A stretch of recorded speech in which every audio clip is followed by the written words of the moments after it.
हाँ, तो शुरू कीजिए। आज आप लोग को स्वागत है अपना एसएम क्लासेस में। आज हम लोग आकलन परीक्षा एवं जेटेट परीक्षा से संबंधित मैथ के प्रश्न देखेंगे। आज का जो क्लास होगा इसमें जो प्रश्न होंगे वह जेटेट एवं आकलन परीक्षा के लिए बहुत ही महत्वपूर्ण होंगे। यदि आप लोग इसको ध्यान दीजिएगा तो इसमें अलग अलग तरह के प्रश्न आएंगे और उससे आपको परीक्षा में जरूर एक दो प्रश्न देखने को मिलेगा। तो इसलिए आप लोग इस वीडियो को लास्ट तक देखिएगा और मैथ को समझने का प्रयास कीजिएगा। बहुत ही इजी भी है और बहुत ही अच्छा प्रश्न है, तो आप इसको देखने का प्रयास कीजिए। देखिए, सबसे पहला प्रश्न जो है 4091 तथा 2 से बनने वाली 5 अंकों की सबसे छोटी संख्या निम्नलिखित में से कौन है। अंक है आपके पास दिए हुए, क्या दिए हुए हैं? 4 है, 0 है, 9 है, 1 है, 2 है। ठीक है, इसी तरह वहां पे परीक्षा में कुछ और भी अंक रहेंगे। आपको इससे क्या करना है कि 5 अंकों की सबसे छोटी संख्या बनाना है। ठीक है, तो 5 अंकों की सबसे छोटी संख्या बनाना है। तो आप जो ये अंक दिया हुआ है आप इसको क्या करेंगे, आप इसको चेक करने से अच्छा पहले इसी से आप बना लेंगे। क्या बनाएंगे कि आप सबसे छोटा अंक देखेंगे। सबसे छोटा अंक कौन है आपके पास? 0। 0 के बाद कौन है? 1। 1 के बाद कौन है? 2। 2 के बाद कौन है? 4। 4 के बाद कौन है? 9। अब लगा कि सबसे छोटा संख्या है, लेकिन क्या है इसमें कि देखिए सभी संख्या से पहले 0 है, इसका कोई वैल्यू नहीं है, जिसके चलते ये 4 अंकों का ही संख्या रह गया। और आपको आंसर क्या देना है? 5 अंकों की सबसे छोटी संख्या देना है। और जो कि इन्हीं अंकों से बना होना चाहिए, ये नहीं कि 5 अंकों की सबसे छोटी संख्या। अगर यहीं इतने दूर पढ़ेंगे कि 5 अंकों की सबसे छोटी संख्या, तो फिर गड़बड़ हो जाएगा। तब तो फिर आपका ये आंसर हो जाएगा 1 2 3 4 5 ई हो गया। लेकिन यहाँ इन अंकों से बनने वाली 5 अंकों की छोटी संख्या बताना है। इस कंडीशन में क्या करना होगा आपको? इस कंडीशन में देखिए क्या करना है कि आपको यहाँ पे जो देख रहे थे, तो इसमें आपके पास जो अंक है, कौन अंक है? 4 है, 0 है, 9 है, 1 है, 2 है। तो इसमें आप सबसे पहले 1 लेंगे, इसके बाद 0 लेंगे, इसके बाद 2 लेंगे, इसके बाद 4 लेंगे, इसके बाद 9 लेंगे। धीरे धीरे बढ़ा देंगे, लेकिन 0 को आपको जस्ट आगे करना होगा। क्यों? क्योंकि पहले आ जाएगा 0 तो कोई वैल्यू नहीं होगा। इस प्रकार इसका अगर आंसर देखेंगे आप तो कौन हुआ? Option number option number D हुआ। ठीक है, क्लियर है आप? आप देखिए नेक्स्ट क्वेश्चन। देखिए नेक्स्ट क्वेश्चन क्या बोल रहा है आपके पास। नेक्स्ट क्वेश्चन जो है बोल रहा है 14 और 24 के बीच सभी विषम संख्याओं का योग है। तो देखिए 14 और 24 के बीच में विषम संख्या लेना है, सब नहीं, विषम संख्या का जोड़ है। तो थोड़ा सा तो आप करेंगे। देखिए 14 से आगे और 24 से पहले, तो 14 से आगे विषम संख्या कौन है आपका? 15 है। फिर कौन है आपका? 17 है। फिर कौन है आपका? 19 है। फिर कौन है आपका विषम संख्या? 21 है। इसके बाद कौन है? 23 है। यही तो विषम संख्या है। कहां से कहां के बीच? तो 14 और 24 के बीच में इसका जोड़ पूछ रहा है। बताइए कितना इजी सवाल है। सवाल तो बहुत ही इजी है, बट क्या करना, इसको जोड़ना तो पड़ेगा। तो जोड़ लीजिए इसको। 9 1 10, 7 7 10, 7 3 10, 10 20 और 5 25, हासिल 2, 2 2 4 5 6 7 और 2 9। इस प्रकार आंसर कौन आ गया? इस प्रकार जो आंसर आया वो आपको 95 आया। देखिए बहुत ही इजी है, लेकिन परीक्षा के समय आपको यह बहुत डिस्टर्ब करेगा। इसलिए आप लोग ध्यान से पढ़िए और बिल, बिल्कुल आसान तरीके से मैथ को सीखिए।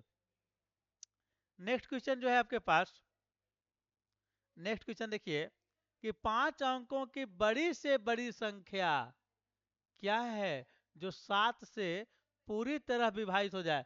देखिए जितने भी प्रश्न आ रहे हैं सब ही इंपॉर्टेंट प्रश्न हैं और आपको परीक्षा में यह प्रश्न नंबर दिलाएगा।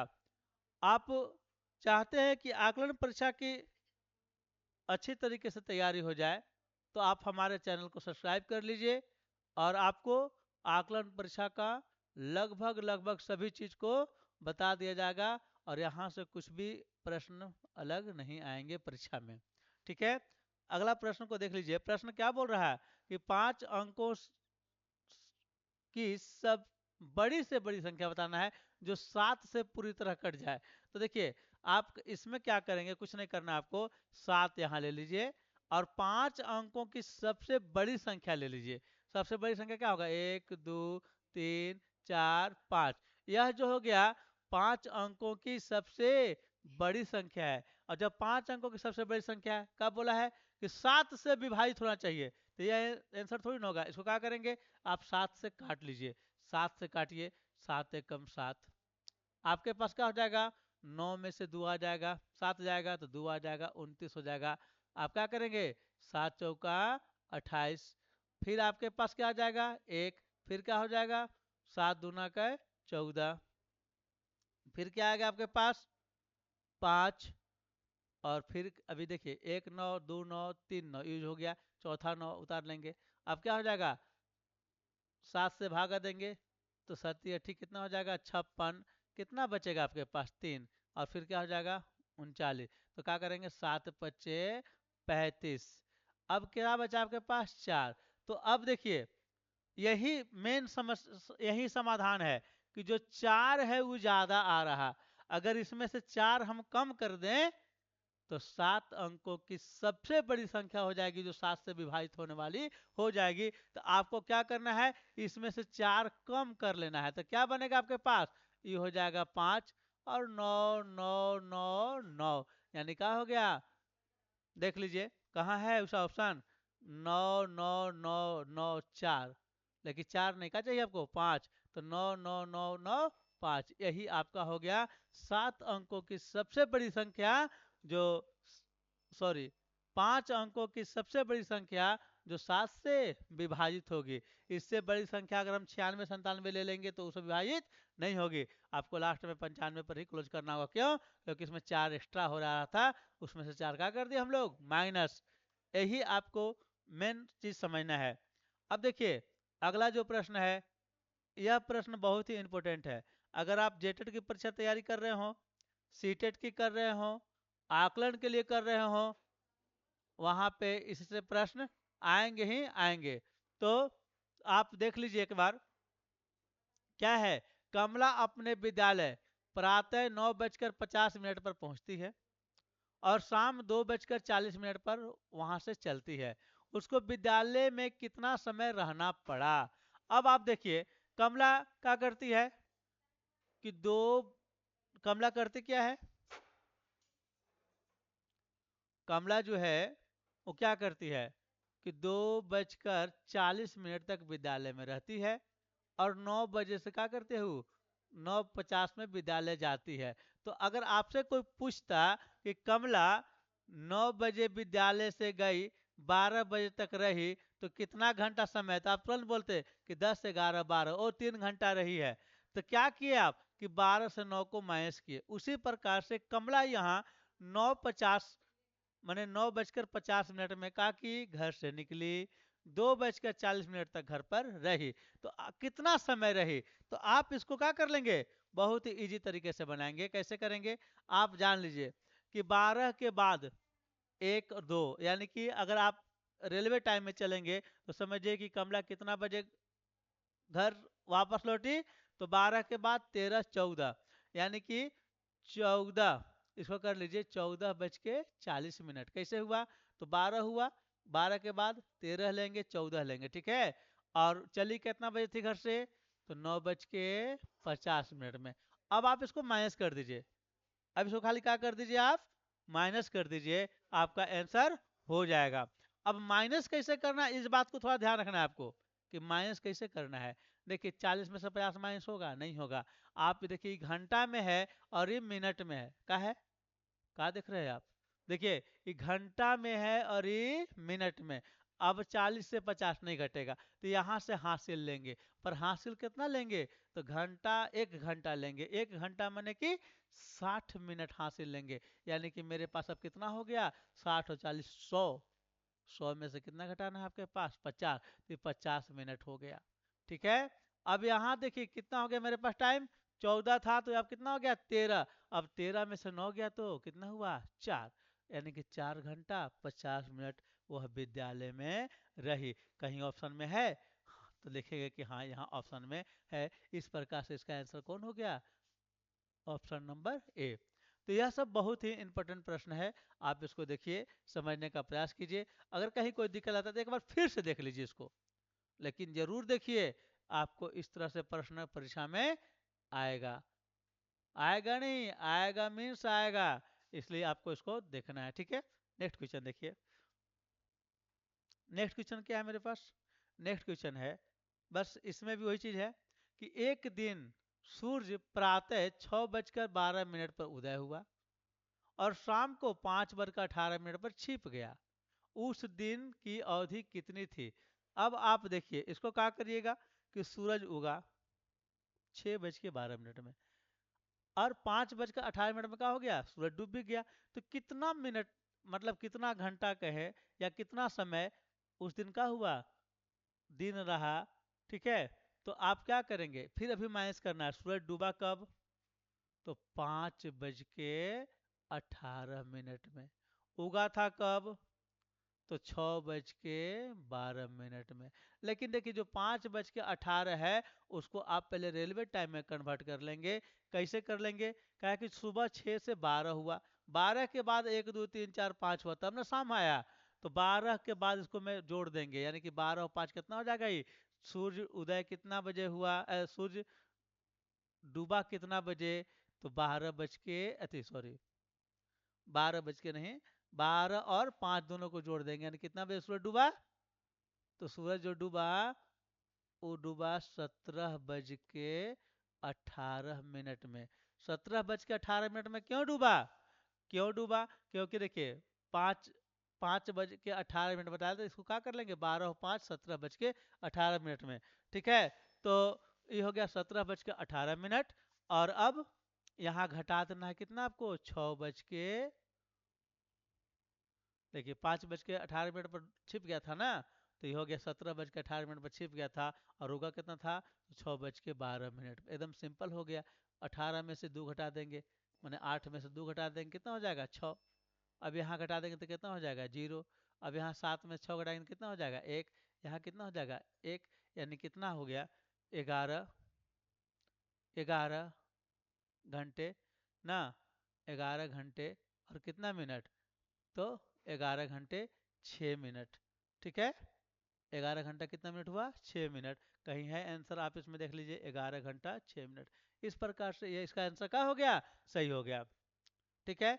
तो जब भी आपको टाइम का जो मैटर करे तो कुछ नहीं करना है, आपको टाइम जितना बजे शुरू हुआ था, जितना बजे लास्ट हुआ, लास्ट हुआ में से शुरू हुआ घटा देना है। लेकिन घटाना कैसे है? अगर मिनट सेकंड को ध्यान रखें, अगर इससे हासिल इसमें लेना है तो यह मिनट, यह सेकंड, एक हासिल लेने का मतलब कि 60 मिनट हासिल होगा। यही बात आपको ध्यान रखना है। ठीक है। तो चलिए आगे आते हैं। आगे जो हमारे पास क्वेश्चन है, वो क्वेश्चन क्या है कि ये भी समय से संबंधित है कि एक रेलगाड़ी आगरा से जयपुर के लिए शाम 5:50 पर चली तथा जयपुर पहुंचने में उसको 6 घंटे 20 मिनट लगे। तो रेलगाड़ी जयपुर कितने बजे पहुंची? अब आप देखिए कि शाम को 5 बजे चली है गाड़ी, 5:50 पर। ठीक है। और पहुंची कितना है? 6 घंटा समय लिया। कितना घंटा समय? 6 घंटा 20 मिनट समय लिया। ठीक है। तो अब बताइए कि वह कितना बजे पहुंची ना, रात को कितना बजे पहुंची? अब देखिए यहाँ पे क्या हो जाएगा? 0। तो यहाँ पे जोड़ेंगे हम लोग, तो 0 का 0 हो जाएगा, 5 2 7 हो जाएगा, और यह 6 5 कितना हो जाएगा? 11। ठीक है। लेकिन क्या है कि अब वो है मिनट में, वो क्या में है? मिनट में। और इका में घंटा में। तो 70 मिनट है, तो उसको मिनट को घंटा में कन्वर्ट कर लेंगे। तो 70 मतलब कि 60 मिनट का 1 घंटा, तो 1 घंटा हो गया, यानी यहाँ कितना आ गया? 12। यहाँ बचा कितना? 10। कितना बचा 10। अब क्या हो गया 12 बजकर 10 मिनट पर। समझ गए बात को? कैसे किए? 70 मिनट में था सो घंटा मिले, 70 मिनट में 1 घंटा 10 मिनट, तो 11 था, अब वो क्या हो गया 12, 12 बज के 10 मिनट पर। ठीक है, आप देखिए अच्छा लग रहा है, आपको समझ में आ रहा है बात, तो आप वीडियो को एक लाइक कीजिए जिससे कि हमारा मोटिवेशन बढ़े। ठीक है, आगे है, आगे देखिए, राधा का जन्म 20 अक्टूबर 1937 को हुआ था। 1 जनवरी 1940 को उसकी आयु कितनी होगी? बहुत ही महत्वपूर्ण प्रश्न है। यहाँ पे लोग कंफ्यूज कर जाते हैं। क्या बोल रहा है कि 20 अक्टूबर 1937 को जन्म हुआ, 1 जनवरी 1940 को उसकी आयु कितनी होगी? तो जो बोला अभी कितना बोल रहा है 1 जनवरी, आप लिख लीजिए ना कि 1 जनवरी और कितना 1940। 1 जनवरी माने कि 1 तारीख पहला महीना 1940 अभी हो रहा है। ठीक है, इसको इस तरीके से लिखना है और घटाना इसको भी है, क्या है, और उसका जन्म कहना हुआ था तो 20 अक्टूबर यानी कि 20 तारीख हुआ था। ठीक है, अक्टूबर मतलब कि 10वां महीना था, और समय क्या था? समय था 1937। ठीक है, अब बताना है कि कितना दिन उसका हो गया। तो देखिए अब यहाँ पे क्या है कि ई आपका कौन चीज है, तो दिमाग में रखिए दिन है। ई क्या है आपका? तो महीना है। ई क्या है आपका? तो वर्ष है। यह कॉन्सेप्ट अगर आपके दिमाग में रहेगा तो आपका काम हो जाएगा। क्या करना है बताइए अब आप। देखिए 1 तारीख है, यहाँ 20 तारीख है, तो यहाँ पे क्या करेंगे कि इससे इसमें हम हासिल लेंगे। क्या लेंगे? हासिल। तो जब इससे एक हासिल लेंगे तो जनवरी का महीना है, तो यहाँ कितना दिन हासिल लिया गया? 31 दिन। कितना दिन हो गया? 31 दिन। 31 और 1 तारीख की हो गया, कितना दिन हो गया? 32 दिन। 32 दिन में से 20 घटाएंगे तो कै दिन बचेगा? 12 दिन। अब यहाँ पे क्या हो गया? 0 महीना हो गया। कब? जब एक हासिल उसको दे दिया तब। अब इसमें से 10 तो घटेगा नहीं, अब इसमें से लेंगे, तो जब इसमें से हासिल लेंगे तो देखिए वर्ष है। क्या है? वर्ष।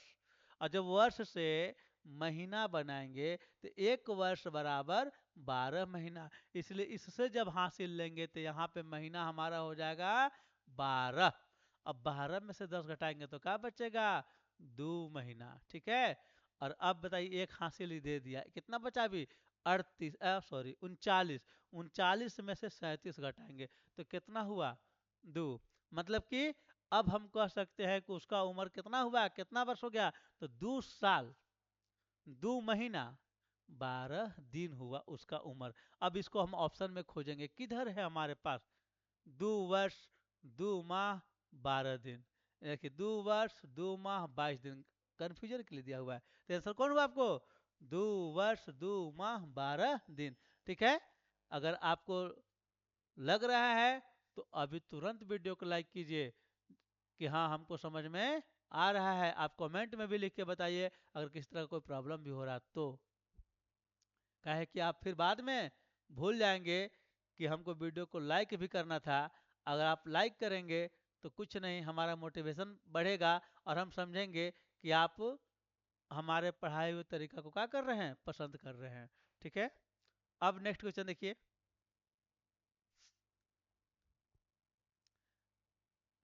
निम्नलिखित संख्याओं में सबसे छोटी संख्या कौन सी है? अब बताइए, 4 को संख्या दिया हुआ है, देखिए संख्या दिया हुआ है, अब बताना कि सबसे छोटी कौन है। सबसे छोटी कौन है, बड़ी की बात छोड़ दीजिए। तो देखिए इकाई दहाई सैकड़ा हजार 10,000, यानी कि सब में 5 डिजिट है, इसमें भी इसमें भी इसमें भी। तो सबसे छोटी पूछ रहा है तो ये तो होगा नहीं, कहा कि 17,000 हो गया, ये 15,000 हो गया, छोटा तो 10,000 वाला ही होगा। अब यहाँ देखना क्या है कि यह 10,570 और यह 10,057, तो छोटा कौन हुआ? 10,057। तो इस प्रकार आंसर कौन हो गया? ठीक है, अब आगे क्या बोल रहा है?